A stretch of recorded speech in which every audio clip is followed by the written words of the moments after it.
Unpacking the Buddha's Second Discourse. Episode 1. Form is not self. First, what do we even mean by unpacking? We can define unpacking as the intense scrutiny of traditional Buddhist and Zen texts.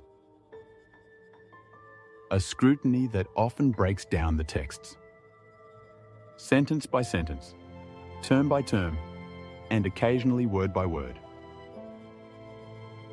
And why even unpack at all? Because not all of us have the opportunity to regularly engage with a living, breathing, enlightened teacher. Understanding that in the Zen tradition, it's this engagement that substitutes for the critical reading of the traditional texts. And so, for those who don't have the opportunity to regularly engage with a living teacher, there must be a return to the traditional texts as teacher. And with that return is the understanding that the texts are best approached as sequences of riddles, or perhaps as sequences of landmines. And these riddles must be reconciled, these landmines cleared, if we are to truly make progress. Let's begin. Consider the following text excerpted from the Sutta, Characteristics of the Not-Self. At one time, the Buddha was staying near Varanasi, in the deer park at Isipatana. There, the Buddha addressed the group of 5 mendicants. "Mendicants, Venerable Sir," they replied. The Buddha said this: "Mendicants, form is not self. For if form were self, it wouldn't lead to affliction. And you could compel form. May my form be like this. May it not be like that.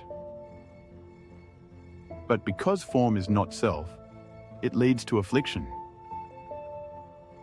And you can't compel form. May my form be like this. May it not be like that." And in aiding in the unpacking of this brief excerpt, we might consider a handful of questions. First, what would be the distinction between the phrase "form is not self" and the phrase "form is not self"? Next, what does the Buddha mean by saying one could compel form if it was self? And why is the inability to do so significant? How does the Buddha use the concept of affliction to illustrate the distinction between form and self? What assumptions about the nature of self is the Buddha challenging in this passage?